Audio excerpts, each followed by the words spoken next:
ngayong tanghali. At para sa detalye, live mula sa Malacanang, sa frontline ng balitang yan, si Maricel Halili. Maricel, ano ba ang sinabi ng Pangulo dyan sa kanyang bagong video?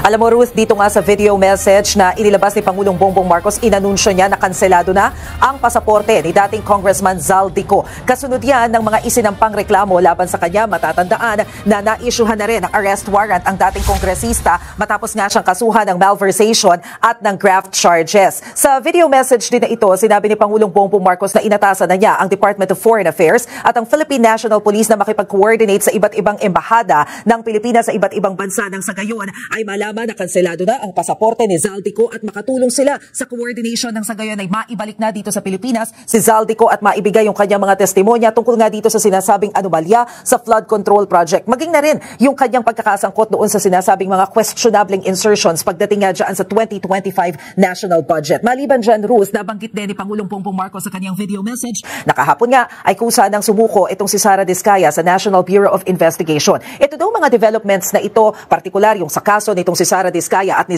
Zaldico ay isang patunay na maganda naman daw ang takbo ng proseso at investigasyon ngayon patungkol dito sa binabantayan nating korupsyon sa pamahalaan. Pakinggan natin ang bahagi ng pahayag ni Pangulong Bongbong Marcos. Asahan po ninyo na patuloy pa rin ang ating investigasyon, patuloy pa rin ang ating pagpila ng mga kaso upang tiyakin na ang mga guilty dito sa ganitong klaseng skandalo ay haharap sa batas at bukod dyan ay maibalik ang ninakaw na pera sa taong bayan. Maraming salamat po. Magandang araw po.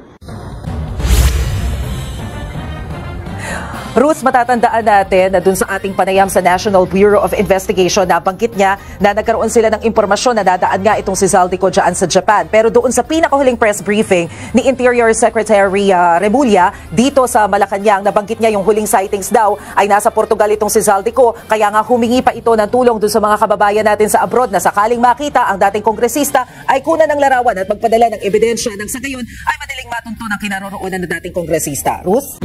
Pag lumabas na po yung warrant at since nandyan naman lang po siya, ang gagawin na lang po ng NBI magre-report po within 10 days sa issuing court po na nasa custody po nila si Miss Sara Diskaya and there's ng order, either commitment or to produce the warm bodies of Miss Sara Diskaya before the court sa Digos. Sir, tama na non-bailable kasi itong sinampang kaso kay Mrs. Diskaya. Yan nga mamang nakakalungkot kasi non-bailable base yan sa ghost projects sa Davao Occidental. Pero yung project na po yan, ma'am, tapos po yan kahit magpapunta kayo ng field reporter ninyo yan sa Barangay Colaman, Abad Santos, sa may Davao Occidental. Tapos po yan. May mga pictures po na ibinigay yung mga public respondents before coming from the DPWH of Davao Occidental. Kaya lang hindi naman na-consider ng field investigator ng ombudsman, hindi nila kinonsider. Pero yung picture ng mga sinabit nila, tapos yung project. So wala pong ghost project. Sir, bakit sa NBI siya voluntaryo na sumuko? Mas safe yung freedom niya? Choice daw siguro niyan, ma'am. Pwede naman sa police, pwede kahit any naman po, agency na nagpapatupad ng utos ng korte, pwede po siyang sumurrender. Oo, pero feeling niya mas safe po kung sa NBI? Hindi ko po masasagot yan, ma'am. Kasi siya lang po yung kusang loob na talagang nalaman ko na lang nung nandiyan na po siya. Sir, si Miss Roma po, tama ba? NBI ba siya? Opo. Or saan siya, sir, sumuko? Tinawagan po niya ako kagabi. So sabi niya, suko na lang ako. Sabi niya, attorney, samahan mo ako. Kaya sinamahan ko po siya sa Chief of Police ng Pasig City. At yung pagsuko po niyang ganon, voluntaryo, at then voluntaryo rin niyang isunuko yung Philippine passport po niya para pagpapatunay daw na wala siya talagang balak lumabas ng bansa or to evade prosecution. So si Miss Roma po ay nasa Pasig City Police ngayon? Tama po, kagabi pa. Hindi lang ho namin na ibinalita. Confirmation lang po, si Roma Rimando nga po ba ay nasa Pasig custody na? Go ahead po, attorney. Ano pa? Si Roma Rimando, sir, nasa custody na nga ba ng Pasig? Yes po, nasa PNP Pasig na siya. Sumurrender siya kay Colonel Hendrix Mangaldan. Kailan po, sir? Kagabi po, sinamahan ko. Anong oras po, attorney? Before past 8 po. Past 8. Sir, bakit daw po? kagustuhan mo niya sumurrender. Hindi ko na, basta sabi niya, para matapos na to, sabi niya, sumurrender na lang tayo. Pag natin-antayin yung warrant of arrest, wala naman tayong tinatago. Yun lang po, sinabi niya.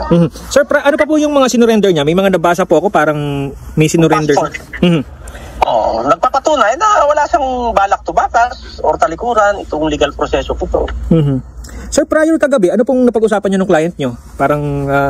Actually, matagal na yan, sir. Noon pa yan, nag-strategize na kami. Oo. Ng mga kapwa ko, mga abogado. Hindi na bago yan sa amin. Hindi na bago yan. So, ayun, siyempre, kung ano yung gusto ng kliyente, nandito lang naman po kami. Kamusta naman, sir, si Ma'am Roma? Nung pumunta? Maayos po, maayos po. Sabi nga niya, at least, panatag yung loob ko, nandito na ako sa otoridad. Bakit, sir? May mga threats po ba siya na-receive? Marami kasing maaligid sa kanila, sir. So, kung ikaw naman ang lumagay sa kanya, siyempre, di ba, maraming nagtatanong, maraming kwan. Mas maganda, pumunta ka na lang sa police station or sa NBI. Okay. Sir, bakit pinili niya hindi sa NBI kagaya ni Ma'am Sara? Bakit sa Pasig? Baka malapit lang po siya doon. Kasi hindi ko naman alam kung saan siya. Baka malapit po siya, kaya Pasig yung kanya. Attorney, you mentioned maraming umaaligid. What do you mean by that? Kasi noon pa yan, sir, sinasabi niya na attorney, parang may mga nagtatanong sa mga kapitbahay, gano'n. Para bang nagsusurveillance? So medyo, siyempre, bilang may pamilyadong tao, medyo nag-aalangan din siya, di ba? Kasi kung naman lumagay sa upan natin sa kalagayan niya, siyempre, medyo may pangamba, sir. Di ba? May pangamba. Sir, ano pong dala niya nung sumurrender ka kagabi? Ang sabi ko lang sa kanya, ma'am, kung susurrender ka, magdala ka kung meron kang maintenance, na gamot, konting gamit lang, gano'n. Hindi naman kailangan marami. So, saan siya magstay doon, sir? For the moment, doon muna siya sa, andun po, kung hindi ko alam kung saan doon lang po siguro sa office, kasi wala pa namang warrant.